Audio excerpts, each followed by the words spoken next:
Hi everyone, this is Ed the Audio Nut, also radio amateur W8EDW. I was given this camera box by my son and I got to looking at it. I thought, wow, this is exactly what I've been looking for to build a to-go box for my amateur rig so I can take it out in the field. So anyway, I modified the case. It's already done, but I'm going to take you guys through the components that I've used in it, and maybe you'll want to do something like this as well. I did a little bit of research, and I found a couple of cases at Harbor Freight that would really be very similar to this case, and I found two of them, two different ones. So I'm going to put those models up here so you guys can see it. So anyway, the next part of this, I'm going to open the case and then we're going to walk through the components that are necessary to put this together. This is the first case that I found at Harbor Freight. I think it would work out perfect for a to-go box. It's heavy duty and originally built for a toolbox, but everything's adjustable on the inside of the box. So you could kind of customize it the way you want it. It's called the Voyager 18-inch toolbox. And put a couple of images up here so you can see it. So that's the first one. So case number 2 that I found at the Harbor Freight is called Apache 4800. That's the model number on it. That case is around the same size as my camera case that I'm using. Very similar in construction, real heavy duty, it's waterproof, has a rubber interior that you can cut away and modify the case the way you want it. And it's a little more expensive than the first case. This one runs, I think it was around $59 or so. The first case that I showed you was around $39. But either one's a nice case and would make a perfect case for building your to-go box in. So anyway, that's that, and it might be a good starting point for you. So here's the case opened up, and the basic dimensions are around 18 inches across and about 15 or 16 inches, let's see, yeah, around 15 inches front to back. And then the part where the radio goes, I'm about 4.5, 5 inches there on the depth. And then the width where the radio goes is around 9.5 inches or so. That'll fit my ICOM 7300. And a lot of other radios are around that same size. And of course, you'll have to modify your case to whatever size your radio is. But that's the basic dimensions on it. And I'll show you the basic layout on that next. Here's the basic layout on the box. Of course, this is where the radio goes over here. I put some thin plywood in the bottom of this so that the radio would have a nice even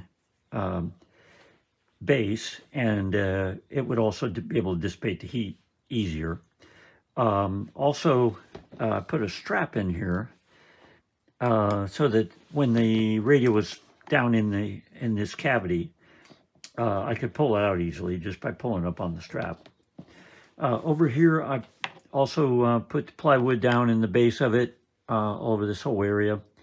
The wall right here that divides everything is also that thin plywood. And this is the battery over here. And then over here is my control center where, you know, we'll have the on-off switch, my voltage monitor, so forth, and then a couple other things where you plug in power and so forth. But I'll discuss that in a minute. Next thing I want to show you is the battery. It's a really nice battery, and this is a pretty important component of the whole system. So I'll just show you that right now. I pulled the battery up just to show you what it looks like and the hookups on it. The battery comes with a charging unit, and this is the input for the charger there. It also has your plus and minus coming out of the battery, and they terminated already on a power pole. So then the other wire here going over to my control center, I put a power pole on that to mate up with that. But really nice battery. It is made by BioEno, and I've got a better shot of this right here so I can show you exactly what model it is and everything. But I wanted a battery that would run my ICOM 7300 at 100 watts if I wanted to. And this one will definitely fill the bill. It's got plenty of power. So anyway, let me pull up that, I'll pull up the BioEno information and put that on the screen. Here's the information on the battery that I used, made by BioEno. This particular battery is 12 volts, 20 amp hours.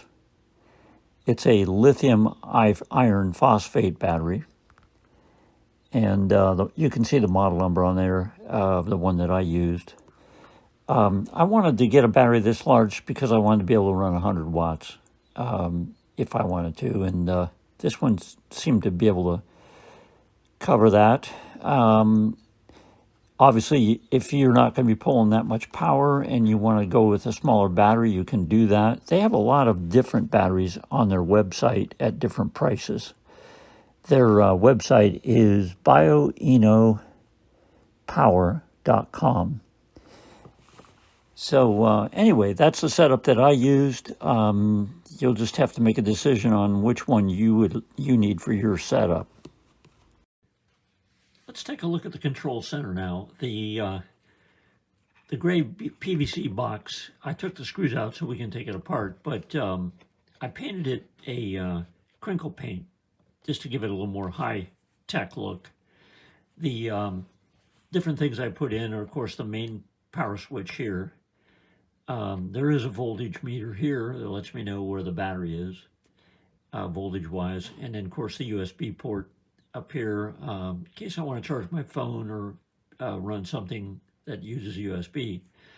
Up here is the main power outputs, one for the radio, and then also one that I use when I'm going to use for the screwdriver antenna.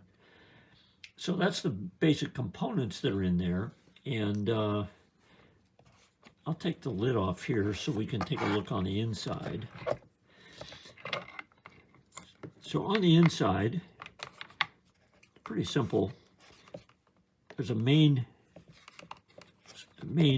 cord coming in from the battery right here. Get this other stuff out of the way so you can see a little better. But anyway, the main plus voltage is coming in right here.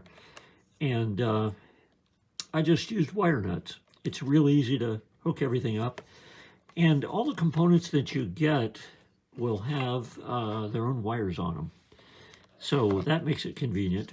Like for instance, this USB has the crimp-ons already on there with the wires. And also the power poles, they have their own wires coming out of the back. Then again, making it easy. And then the voltmeter, which goes across the plus and minus, it also has the wires coming out. So basically, all the power, the main power, the red wires, I just took and hooked those together, and then all the ground wires go on here. So it's just that simple. And what's nice about this big box is that you don't have to worry about trying to cram, the wires into a small box. It goes together real easy, and just 4 screws that hold it together. The other kind of cool thing they put on here was these waterproof flaps that go over the power for the USB and also for the main power coming out. Just kind of a neat added touch. So anyway, I'm going to put it all back together, and then I'm going to pull my 7300 out of the rack and put it in here, and then we'll fire it up via battery and see if we can make a contact. I'm going to cheat a little bit. I'm going to use my main antenna. The weather's not the greatest today, so I'm not going to take the screwdriver out today, but we're going to do that another day. I'm going to take this portable setup outside and the screwdriver antenna and run the whole thing off a battery and see what we can do there, but I'll be right back. Here's an information sheet on the components that I used in my control box. They came from Quicksilver Radio. It's qsradio.com. And they carry a variety of components, everything from power poles to other types of switches, you name it. They have a lot of cool things on there. And that's just the things I picked out for my control center. You may want to use some other things. But anyway, thought I'd throw it up there in case you want to use some of the stuff that I did. Well, it's time to hook it all up and see if it works. So I'm going to put the radio to work. See how it packs down in there? And then this little strap thing really helps to get the radio out. I just pull up on that like that. And it comes right out of there like that. Can sit like there at a nice angle and everything. And then the power cord just plugs in over here into the power poles. If I can get it in the hole. There we go. And the only other thing I'll have to do then is, of course, hook up the antenna, turn on the power there, and when we get the antenna on it, we're going to fire it up and see if we can make a contact via battery. That'll be something new. So anyway, we're going to try it right now. I'm going to get the rest of the things hooked up here, and we'll see what we can do. I just put together a battery-operated rig here, and I wanted to make sure it was getting out okay. Appreciate it. What was the call again? I am November 4, X-Ray Yankee Charlie, N4XYC, and the signal could not be better, and the audio could not be better. Okay. Okay, great. I really appreciate that. Yeah, I'm using the Eno battery here, and I appreciate you letting me jump in and make sure it's working. Have a great day, you guys. And for, what was it, XYC, correct? W8EDW. What's your name and location? Okay, yeah, sorry. The name is Ed. I'm up here in Columbus, Ohio. Okay, Ed. Well, you have a wonderful signal into Chattanooga and great audio. So best of 73 and Happy New Year. Hey, 73 to you too as well, and Happy New Year to you guys. I appreciate it a lot. Is it okay if I use this on a YouTube video I'm doing? Certainly. Okay, I have a phone call. Fletcher, take over. By the way, Ed, you're in S7 in Southern Middle Tennessee. Oh, thanks a lot. Sure appreciate it, guys. Well, listen, I'm going to jump out of here, and I really appreciate you guys letting me jump in just to make sure this was working okay.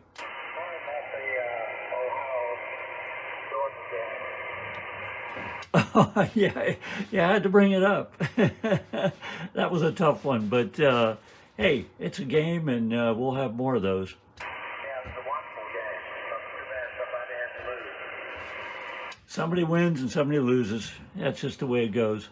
Well, thanks again. I appreciate it very much. This is W8EDW in Columbus. 73 to you. Thanks for watching the video. If you liked it, give me a thumbs up. And please subscribe to the channel. We'll see you next video.